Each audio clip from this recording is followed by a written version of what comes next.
नमस्कार दोस्तों, आपका भक्ति कीर्ति में स्वागत है। क्या आपने कभी सोचा है कि जब हम किसी को दान करते हैं और वह व्यक्ति उस दान का गलत उपयोग करता हो तो उसकी गलती किसको होती है। इसीलिए कहा गया है कि दान पात्र देख कर देना चाहिए। कुछ दान ऐसे होते हैं जिनमें पात्रता नहीं देखी जाती। जैसे यदि कोई प्यासा है तो हमें बिना विचार किए उसे पानी पिला देना चाहिए। कोई भूखा है तो उसे भोजन दे देना चाहिए। कोई ठंड में कांप रहा है तो उसे वस्त्र दे देना चाहिए। कोई बीमार है तो उसकी औषधि करा देना चाहिए। ये सेवाएं बिना किसी विचार के कर देनी चाहिए। लेकिन जब धन का दान करना हो तो यह अवश्य देखना चाहिए कि उसका उपयोग सही हो रहा है या नहीं हो रहा है। यदि वह व्यक्ति धन का उपयोग शराब, व्यभिचार या जुए में करता है तो हम भी उसके पाप के भागीदार बनते हैं, जिससे हमें भी नरक जाना पड़ सकता है। लेकिन यदि वह धन भगवान की सेवा, संत सेवा या किसी अच्छे कार्य में लगा रहे हैं तो हमें पुण्य प्राप्त होगा और हमारी उन्नति होगी।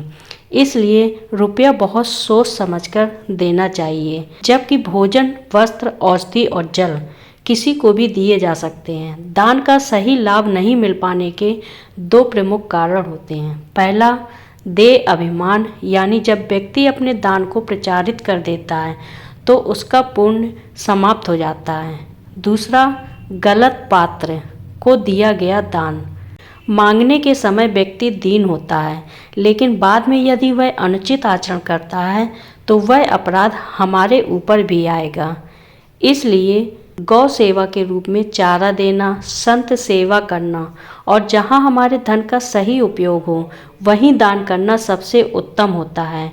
कानपुर की एक धनी वृद्धा आई और कहा कि वह सभी संतों की सेवा करना चाहती है, लेकिन उसके पास केवल 1 रुपया है। स्वामी जी ने वह रुपया लिया और भंडारी से कहा कि इसका नमक ले आओ और उसे दाल में डाल दो, जिससे सभी संतों को इसका लाभ मिले। वृद्धा ने तुरंत 1 करोड़ रुपए चेक से दान कर दिए, क्योंकि उसे विश्वास हो गया कि उसके धन का सही उपयोग हो रहा है। यदि 1 रुपए का सही उपयोग हो सकता है तो करोड़ों का भी हो सकता है। इसलिए धन का सदुपयोग होना चाहिए, अन्यथा उसका दुरुपयोग दानकर्ता के लिए भी दुर्गति का कारण बन सकता है। कि यदि पति कोई पुण्य कर्म करता है तो क्या उसका लाभ पत्नी और बच्चों को मिलता है? बिल्कुल। यदि पति कोई अपराध करता है और जेल जाता है तो उसका कष्ट पत्नी और बच्चों को भी झेलना पड़ता है। इसी प्रकार यदि पति अच्छा धन कमाता है तो उसका लाभ भी परिवार को मिलता है। शुभ और अशुभ कर्मों का पूरा परिवार से संबंध होता है। सरकारी नौकरी में भी एक अधिकारी को मिलने वाली सुविधाओं का लाभ है उसके माता पिता और परिवार को मिलता है। ठीक वैसे ही अच्छे और बुरे कर्मों का प्रभाव पूरे परिवार पर पड़ता है। भगवान की प्राप्ति केवल दान पुण्य से नहीं होती। दान और पुण्य शुभ कर्म है, जबकि पाप अशुभ कर्म है, जिनके परिणाम स्वरूप सुख और दुख प्राप्त होते हैं। लेकिन भजन ही वह साधन है जो भगवान की प्राप्ति कराता है, आनंद देता है और अखंड प्रसन्नता प्रदान करता है। इसलिए हम सभी को सलाह देते हैं कि इसमें कोई खर्च नहीं है, कोई मेहनत भी नहीं लगती। उठते बैठते चलते फिरते हर समय राम कृष्ण हरि राधा का जाप करते रहना चाहिए। जब भी अवसर मिले दूसरों का उपकार कर देना चाहिए। यही करने से भगवान प्रसन्न होते हैं। क्या आपने कभी सोचा है कि दान पुण्य करने की इच्छा तो बहुत होती है, लेकिन अगर हमारी आर्थिक स्थिति उतनी अच्छी ना हो तो हम क्या करें? क्या सिर्फ अमीर लोग ही दान कर सकते हैं, या फिर हम सभी के पास सेवा का कोई ना कोई अवसर हमेशा रहता है? खूब दान पुण्य और गरीबों की सेवा करो, लेकिन मेरी हालत इतनी अच्छी नहीं है मैं कुछ सेवा कर सकूं। ये बहुत ज़रूरी है। आपके अंदर जैसे भाव हैं कि ऐसा वैसा करूं, आपकी उन्नत हो जाएगी। लेकिन आपके पास जो रोटी है, 1 रोटी निकाल दो, 1 रोटी की भूख रखो, उसमें से चिड़िया पंछी या किसी भूखे को दे दो। किसी भी साधु महात्मा को 1 रोटी देने का दान करोड़ों के बराबर नहीं होगा, क्योंकि आप उतने समर्थ नहीं हैं। आपका भाव बहुत है, बस वो थोड़ा कम हो जाएगा। समझिए जैसे आजकल लोग पंखा लगवाते हैं तो पंखे की पत्तियों पर जिला, नंबर और पूरा नाम मतलब पूरा पता लिखा होता है। हमारे पास वो सब है।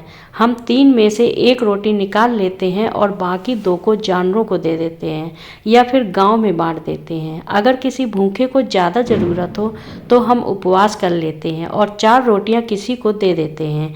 इससे बड़ा कोई दान नहीं है। एक बार एक ऋषि थे जिनका नाम मुद्रल था। वो सादगी से जीते थे।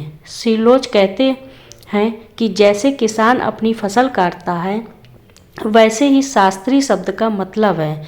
फिर जो बालियां और डंठल रह जाते हैं उसे सीला कहते हैं।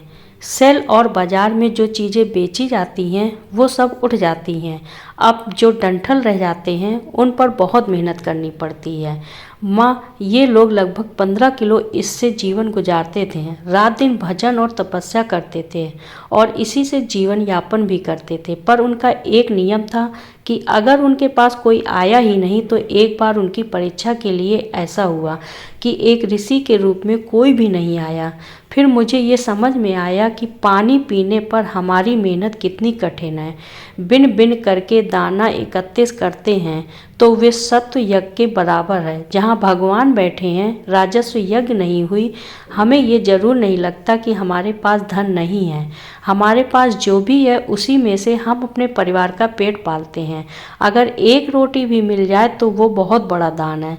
तुम्हारा भाव होना चाहिए। संपत्ति खास बात नहीं है, खास बात भाव है। अगर भाव सही है तो भगवान आपकी हर सेवा स्वीकार कर लेंगे। काश हमारे पास ऐसा होता कि हम भगवान के लिए फूलों का बाग बनाते, प्रभु उसमें बैठते और 56 भोग चढ़ाते। ये कलयुग का खास प्रताप है, एक पुण्य का प्रताप है कि ये गरीब है, मैं बड़ा हूँ इसलिए दे रहा हूँ। नहीं, भगवान इस रूप में आकर सेवा का मौका दे रहे हैं। ऐसा सोचो और धनी मानो। इससे अच्छा क्या होगा। इनको तो पुण्य मिल गया, लेकिन जो इसका फ़ायदा लेना चाहिए, भगवान सबके दिल में रहते हैं। ये तुमसे हो सकता है।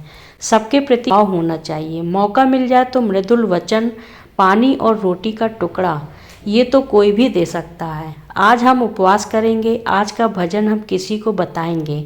गरीब है कि हम दोबारा अपने लिए भजन तैयार नहीं कर सकते, इतनी ताकत नहीं है। हम उपवास करेंगे, आज किसी संत को या किसी भूखे को रोटी देंगे या किसी जानवर को देंगे। ऐसी सोच रखो कि भगवान मुझ पर ध्यान दे, तब ऐसा नहीं होता।